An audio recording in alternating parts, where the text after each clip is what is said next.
Welcome, welcome, welcome to another fantastic, fabulous, epic episode of My Orgasmic Life. I'm your hostess with the mostest, Gaia Morrissette, and welcome to My Orgasmic Life.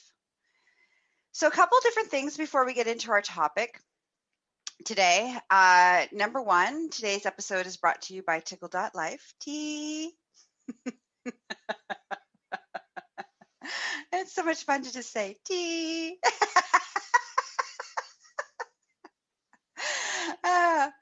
I'm so glad I can entertain myself. Anyways, okay, moving on. The second thing I want to talk to you about is today is part one. And as I've been doing for the last, 3 or 4 months, is that we do a 2-part series every month. The first part is open and free for my listeners. The second part is exclusive content that only if you are a patron of my Patreon can you have access. For as little as $5 a month, you can have part 2 of this one and all the other episodes, as well as all sorts of awesome other bonuses and content. So if you're interested, it'll be how to join will be in the show notes at the end of the show. Okay, so today we're going to talk about masturbation while in relationships. And this one is, this topic is exciting and amazing, but also carries a lot of, how do I want to say this? Carries a lot of potential hurt and old betrayals and fear and insecurities and all sorts of stuff. So I want to talk about, in part one, we're going to talk about just an overview of the good, the bad, the ugly.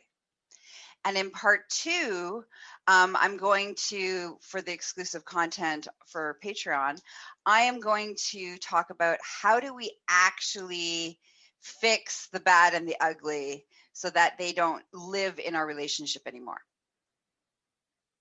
All right, so let's get started. Masturbation. So let's start with masturbation. Whacking off, rubbing one out, flicking the beaver.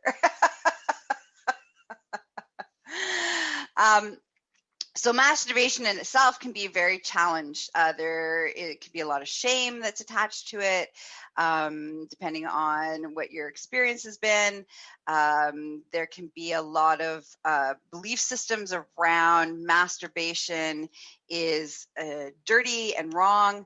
Masturbation, and of course, these are belief systems. These are not what I believe, but these are belief systems that people might be carrying with them. Another belief system around masturbation is that you only masturbate when you're single because you can't get partner sex. It's this construct around that. And none of those things support us. So here, let's reclaim masturbation. Let's own masturbation. Let's look at it from a new perspective. And again, if this conversation is triggering, it may trigger you, okay? Then please do what you need to do to take care of yourself. I lovingly invite you, if you can, listen to the whole episode. Because there's going to be, I promise you, there's going to be some new ideas that might help you shift out of this place, may help you, support you to feeling and reclaiming your own sexuality and your own power and, reclaiming that for you, okay? And also helping you within, the distress that might be causing in your relationship. So even though it may be uncomfortable and you might be like, fuck you, Gaia. I lovingly invite you, if you can, stay till the end, all right? And if at the end you still don't feel like there's any movement and you're like, this isn't serving me anymore, then please reach out to me. You can find me at gaiamorrissette.com, okay? All right, so let's talk about masturbation. Masturbation is fantastic. You know why masturbation is fantastic? Because it is the foundation of who we are as a sexual being. That's right. Foundation. Key ingredient. As a sexual being, masturbation is a key player in our abilities to evolve as a sexual human being throughout our life. Okay? That's how important it is. It is like the most important thing of all of our sexuality is being able to have a healthy sexual relationship with ourselves. And in that healthy sexual relationship with ourselves and discovering who we are, developing as our bodies change throughout time, as our minds change and our constructs change, what we find sexy now, it may be different from what we find sexy in the future. It's in the realm of masturbation that we play a lot of these things out in a safe containment space. Okay. And even when you are in a relationship, even if your relationship is smoking hot and you're like humping like bunnies all over the place, it's very important to still have a sexual relationship with ourselves. Okay, so I just broke through a lot of core values and core belief systems. So just take a moment. I want you to do some breathing with me. Just take some deep breaths. Breathe in. Exhale. One more time. Breathe in. Exhale. I lied. One more time. Breathe in. Exhale. Okay, so I'm going to repeat this. Because, your brain might have been like, what? So I'm going to repeat it again, okay? Masturbation is an important part of your sexual development. My sexual development, everybody's sexual development. And it is an important part of who you are and who you will become as a sexual being. And it doesn't matter how fantastic your partnership or partnerships, sex with others is. It's very important to continue to have a sexual relationship with yourself. Okay, now that we've set that stage, and congratulations for staying if that was hard for you, okay? Now that we've set the stage of why masturbation is so incredibly important, now let's bring it into relationships. Okay, so here's where things can be. So the first concept that I want to talk to you about is that, okay, you ready? This is going to go against everything you probably have been learned, unless you've been hanging out with me for a long time. Then this won't be the first time I've said this. But no one is responsible for your sexual gratification. And you are not responsible for anybody else's sexual gratification. I know, it's like mind-blowing. I remember when my Tantra teachers taught me this construct, and I was like, what? What do you mean? It's my partner's job to get me off. It's my partner's job to satisfy my sexual needs. What do you mean? What do you mean? And so I remember struggling, being like, no. So here I'm going to go into that a little bit more, okay? So what happens when we set this belief system, when we're taught, and we've all been taught this, all right? Maybe not everybody, but majority of us in North America anyways have been taught that it's our partner's responsibility to give us an orgasm, to get us off. When we are sexually aroused, if we're in a relationship, we have been brought up to believe, to have this expectation that it's our partner's responsibility to provide that outlet. Okay, so that's kind of where we're moving from. So because we're moving from that, this is why I'm setting this up, is because when we get into like why masturbation within a relationship fucks up the whole thing and everybody's distressed and traumatized and all that kind of stuff, you'll understand why, okay? So when we're taught to believe that it's somebody else's responsibility for my sexual gratification, what that does is it prevents me in many ways. So there's a couple things that it sets up. One, I don't get to be in charge of what turns me on and what doesn't turn me on, and I don't get to learn about my body, and I don't get to be the master of my domain, so to speak. Okay. And I'm at the what's the word I'm looking for? I'm stuck with having somebody else being in charge of my arousal response, my orgasmic possibilities. So what if that person may not be very skilled in that department because I don't know what I like, so therefore I can't really show that to them. That's number one. Number two, I can't communicate what I want because I don't know what I want. So that also makes it challenging. And three, if you're in a really crappy relationship, so this is another big piece that happens. When you're in a crappy a lot of people stay, by the way, in really crappy relationships because the sex is good, because they're getting their sexual needs met. And the reason that they stay is because they don't know that they can meet their own sexual needs, and it's okay to meet their own sexual needs.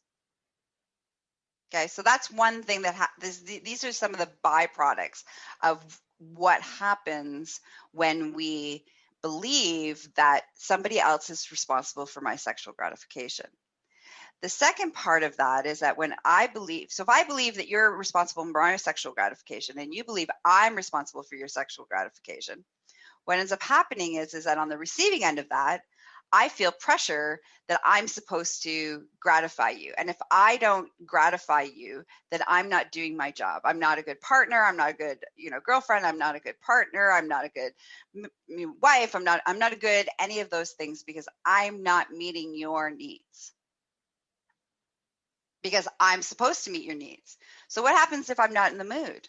What happens if I got something else going on? What happens if I'm busy? What happens if, I've been sick? What happens when there's within me, I'm not feeling boom chicka wow wow. I'm not feeling sexually aroused. I'm not in that horny space.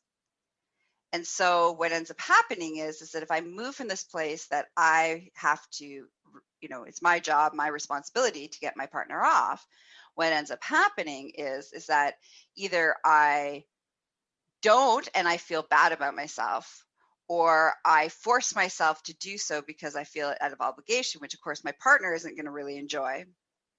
So these are some of the problems that happen when we move from that belief.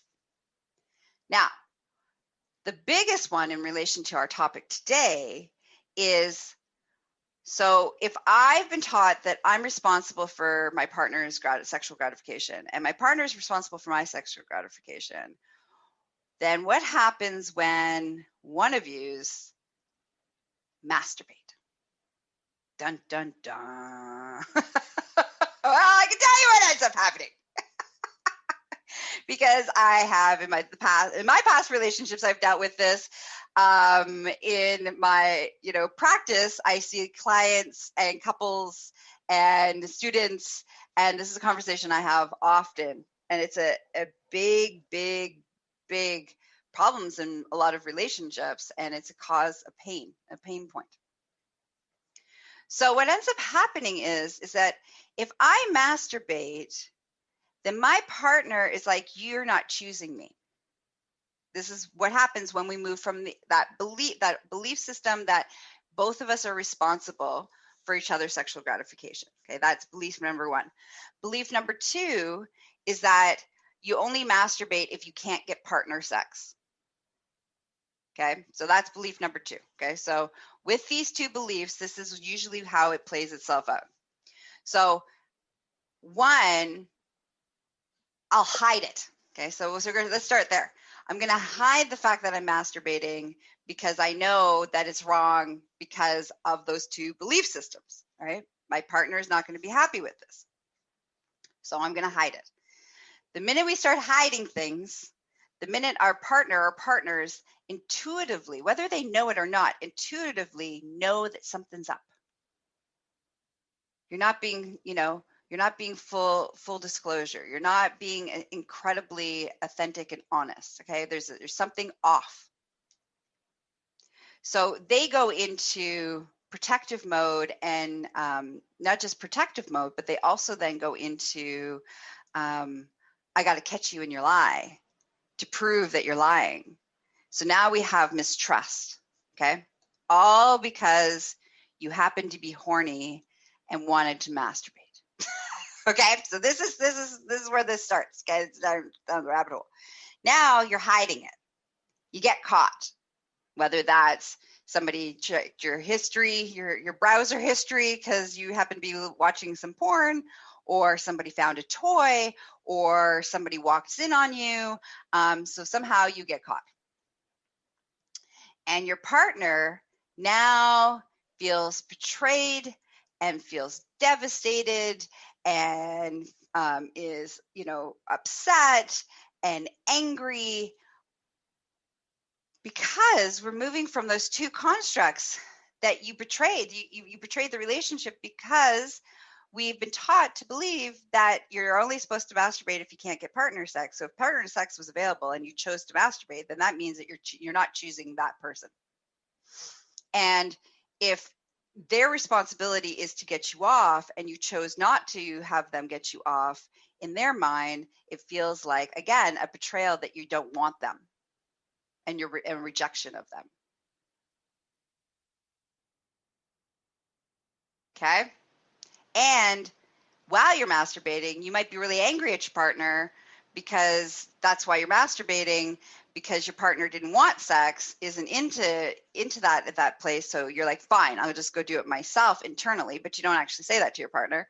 And now the whole time you're feeling resentful of your partner because you're having to do it yourself. Because again, there's that construct of belief that, it's your partner's responsibility to get you off, and you only have masturbation when you can't get partner sex. Okay, so those are the constructs that cause a lot of these problems. All right, so what does it look like if you didn't have those thought process? If you didn't have those belief systems, what could it look like?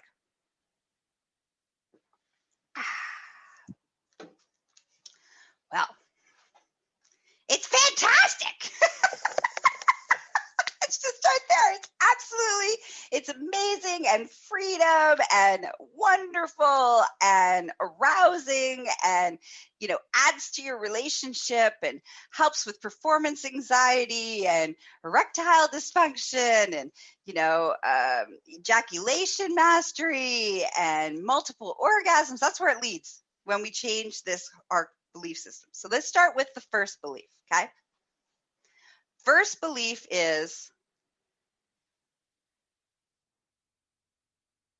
I am not responsible for your sexual gratification. You're not responsible for my sexual gratification. Okay, so with that belief system, that means I can be sexually aroused and it's not my partner's responsibility, and I don't have to be denied if I want to get off. Okay, so when we move from that place and both parties believe that, this is what this could look like. You're feeling kind of frisky. You go up to your partner and you're like, hey, I'm feeling kind of frisky. Would you like to play? And your partner's like, yeah, I'm not really feeling it, but go have fun. And you're like, all right. And then off you go. There's no hiding. There's no sneaking. There's no lying. There's no betrayal, and off you go to go explore yourself. And then after you're done, your partner can say, so how was that? And you'd be like, oh, it was great. And then you can open up the dialogue around, like, so what did you think about? What were you watching? Like normalizing it the same way as like, what did you get at the grocery store? How was your day? Okay. There's a lot of freedom in that, because now no one feels expectations. No one's resentful. No one's feeling rejected. All that stuff, none of that stuff exists anymore. When we move from the premise of that I'm responsible for my sexual gratification and you're responsible for yours. Okay. The second main thought process around this is that masturbation is an important part of who I am as a sexual being. It's not either or. It's not masturbate or partner sex. It's masturbate and partner sex. And dropping into that place of being able to have both a sexual relationship with myself or a sexual relationship with yourself, and to be able to then bring that to the relationship. Okay. So I may really want to do some exploration and play with myself. And it has nothing to do with my partner or not having, being attracted to my partner or not being attracted to my partner. It's just I would like to have this fun time. It's like alone time. We all need to have alone time. We need to have moments where we're by ourselves. It's the same construct, is that it's important to be able to have moments of sexual exploration by yourself. So what that does is that when you have those moments, and you normalize it, so it's normal. Everybody has permission to do so. So there's no shame, there's no guilt, there's no hiding, there's none of that stuff that's happening. What ends up happening is that it becomes this really great playground in which we can learn about ourselves, and then we can bring what we've learned to the relationship. So say I was having a moment, I was like, okay, I'm going to go do some self-exploration, masturbation time. And in that masturbation time, I found out that when I tweak my nipple this way, this is the sensation that happens. And when I thought about this fantasy that I was playing out in my mind, I never thought about before, all of a sudden it created like this huge arousal response. Okay, so say I discovered these two things. So I can go to my partner and be like, when we're talking about, so how was your day? What did you do today? Blah, blah, blah, going through the motions and of giving you the lowdown of your day. And you can be like, yeah, and I also did some masturbation today, and I just did some self-discovery. I'd love to share with you. Because that's normal, because there is no shame in it, because there's no expectation in it, because we're not moving from that old belief system, we're moving from this new belief system that having a sexual relationship with yourself is an important part of who you are as a sexual being, and what you contribute to your relationship is a contribution to your relationship. It's not a denial of your relationship. That conversation is totally normal. And so you can be like, oh, well, I whacked off today, because that's my language, right? I'd be like, oh, I whacked off today. And did you know, and I can show my partner, that when I tweak my nipple this way, it feels really good. And I was thinking, and I had this really, interesting fantasy that popped into my mind that really got me off. And I really like to share it with you. And maybe that's something that we might want to explore together, or, stuff like that. This opens up this beautiful invitation of your sexuality as being a part of who you are and how you are sharing it with your partner. But your partner is not responsible for it. So what this does is it gives your partner permission to also figure out who they are as a sexual being and continue that journey of figuring out who they are as a sexual being, and then coming back and sharing their sexual discoveries basically with you, so that those new discoveries, you can then go and explore, what does that mean when you guys explore those new discoveries together? So it doesn't take away this, it's kind of like alone time. When we have moments to go off in the world and be without our partner or partners, depending on relationship styles, and you get to explore the world in some capacity, you have more of your own experience to bring back into the richness of your relationship. It doesn't take away from your relationship.